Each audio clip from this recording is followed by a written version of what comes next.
안녕하세요. 원성도 TV를 찾아주셔서 감사합니다. 오늘은 한민족의 희망 67번째 노아의 교훈에 대한 이야기입니다. 창세기 9장 22절에는 함이라고 하는 노아의 아들이 그 아비 노아가 대낮에 술에 취해 하체를 벗고 누워있는 것을 보고 수습을 하지 않고 밖으로 나가서 두 형들에게 이르는 장면이 나옵니다. 여기서 두 형은 셈과 야벳이고 셈은 이스라엘과 우리 민족의 조상인 것이죠. 그들이 1년 이상 대홍수를 방주에서 견디고 나와서 농사를 짓다 그 아비 노아가 낮에 포도주를 먹고 하체를 벗고 누워있자 그 아들 함이 한 행동입니다.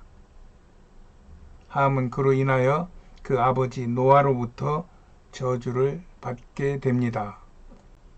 나라를 다스리는 일을 한문으로는 정사 정자와 다스릴 치자를 써서 정치라고 합니다. 우리나라는 민주정치를 근간으로 하고 있죠. 이 정치라는 말도 각국의 국가 간과 입장에 따라서 형태가 다르기도 하나 대체적으로 대통령제를 선택하는 민주주의에서 그 대통령은 그 나라의 아버지, 국부로 보는 경향이 일반적입니다. 그래서 우리 대통령이 어디 가서 푸대접을 받으면 국민의 부하가 치밀어 오르는 것이죠. 대표적인 예로 지난번 북한의 김여정이나 북한 정치인들이 문 대통령에게 쌍욕을 해댈 때 국민들이 마음이 들끓었던 것입니다. 그리고 대통령이 실수하면 안타까운 마음으로 덮어주려는 것이 보통의 국민 감정일 것입니다.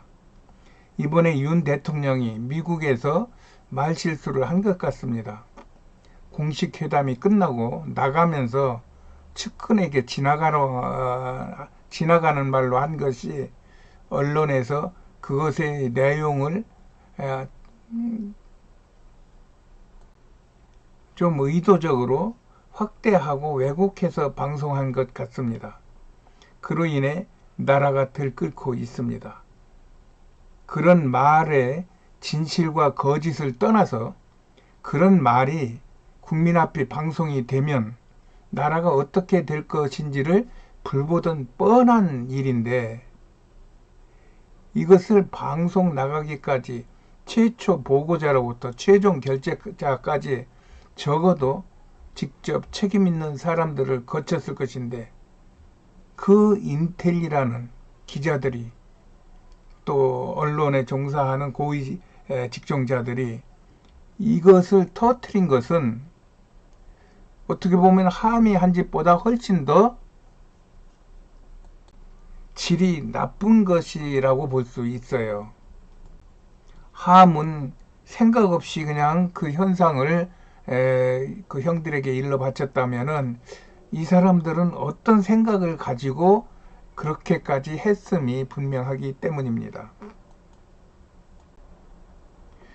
왜 그들은 이런 일이 벌어질 줄 알면서도 일반적인 국민 감정에 반하는 그런 일을 구태여 했을까?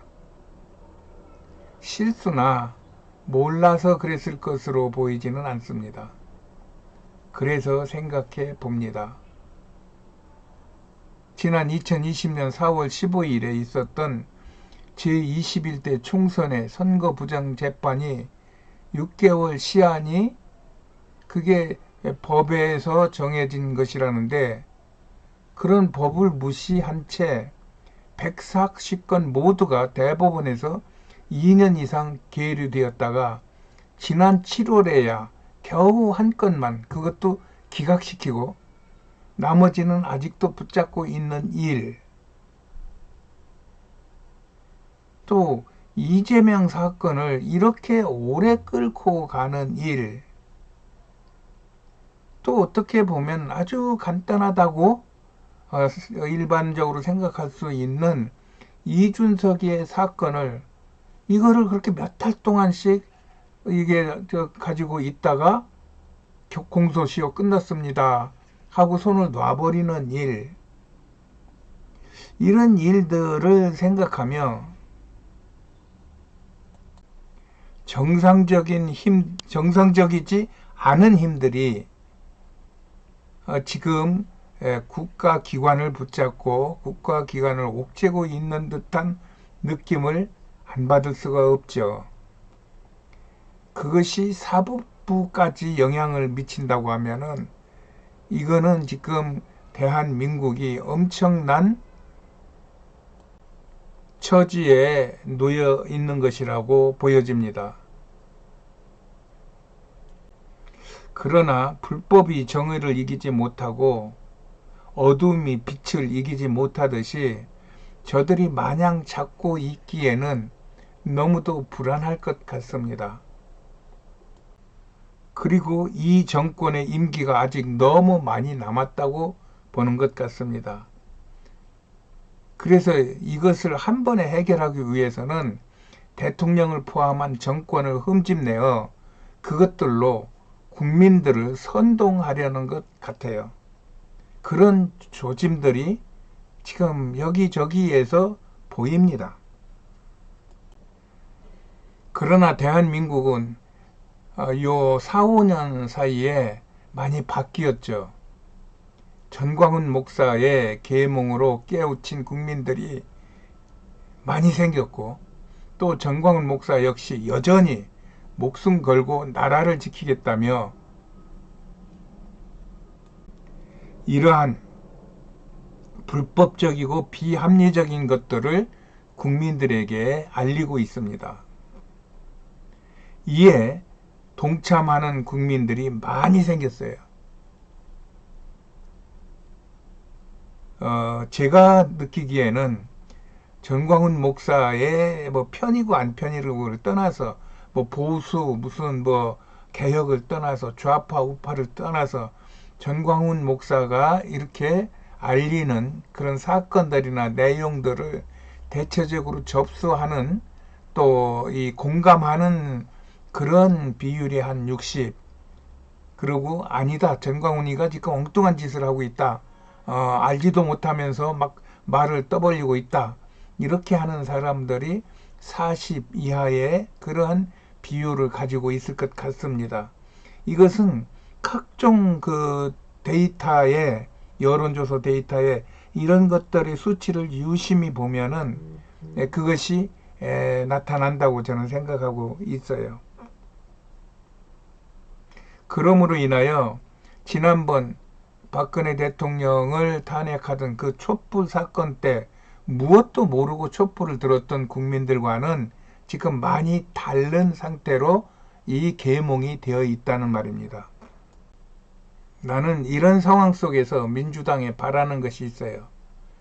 법적인 문제는 법에 맡기고 거기에 매달리지 말고 국민이 맡겨준 국정에 전념하면 지금은 아플지라도 더욱 정제되고 선명한 그런 단단한 정치를 할 수 있을 것 같다는 이야기입니다. 이것은 지난번 당대표 선출할 때 자당의 후보자들이 이것을 말한 것 같아요. 제가 보기에는 야당도 훌륭한 정치를 할 수 있어요. 또 인재풀도 많을 것 같아요. 그러다 보면 정권도 다시 잡을 수가 있을 거예요. 이것이 정치의 그 치라는 글자에 들어있는 나라 일을 물 흐르듯이 흐르게 하라는 본뜻일 것입니다. 문 대통령 정권 때 그렇게 국민들의 감정과 어긋나는 정치를 하다가 정권을 10년도 못 채우고 물려준 것을 생각하고 지금부터 다시 선명 야당으로 거듭나면 대한민국은 명실공히 세계 초인류 국가가 될 것을 저는 믿습니다. 대한민국 화이팅입니다.